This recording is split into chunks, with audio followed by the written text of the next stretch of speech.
दो चीज़ें हैं। एक तो है कि क्लाइमेटोलॉजिकली यही समय होती है जब हीट वेव्स या हाई टेम्परेचर सबसे ज़्यादा आपका नॉर्थ इंडिया के ऊपर होती है, और हर साल इसी समय आपका हीट वेव्स और हाई टेम्परेचर्स पूरा नॉर्थ वेस्ट इंडिया में रिकॉर्ड होती है।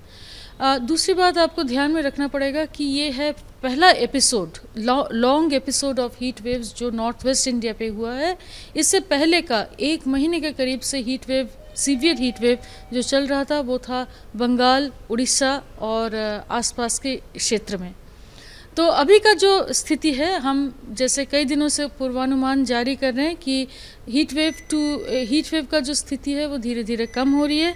आपका अबेटमेंट के कारण से हम बहुत इलाके हीट वेव से निकल चुके हैं। अभी सिर्फ आइसोलेटेड हीट वेव कंडीशंस ही चल रही है। दिल्ली का अगर बात करें तो दिल्ली में से हीट वेव निकल चुकी है, और ये कारण है कि क्योंकि ये ईस्टर्लीज जो बंगाल की खाड़ी से मॉइस्ट ईस्टर्ली विंड्स आ रही है, जिसके चलते थोड़ा बादल हो रही है, थोड़ा बिजली गरज के साथ बिजली तूफान भी हो रही है। ये जो हो रही है इससे आसमान में बादल होने के कारण से टेम्परेचर्स थोड़ा गिर चुके हैं। पर आपको ये ध्यान में रखना पड़ेगा कि हीट वेव निकल जाने से भी हॉट एंड ह्यूमिड कंडीशंस चल रहा है, मतलब टेम्परेचर्स के साथ साथ जो मॉइस्चर है बढ़ने से वो ज़्यादा खतरा पैदा कर सकती है।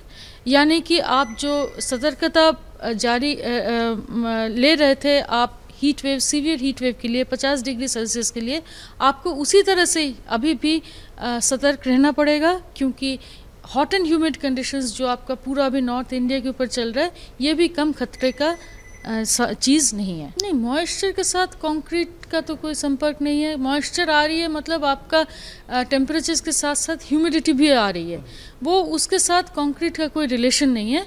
कंक्रीट का है अगर आप अर्बन हीट आइलैंड का बात करें, जैसे शहरों के में आपका कंक्रीट का इस्तेमाल ज़्यादा हो रहा है, उससे अर्बन हीट आइलैंड इफ़ेक्ट आती है।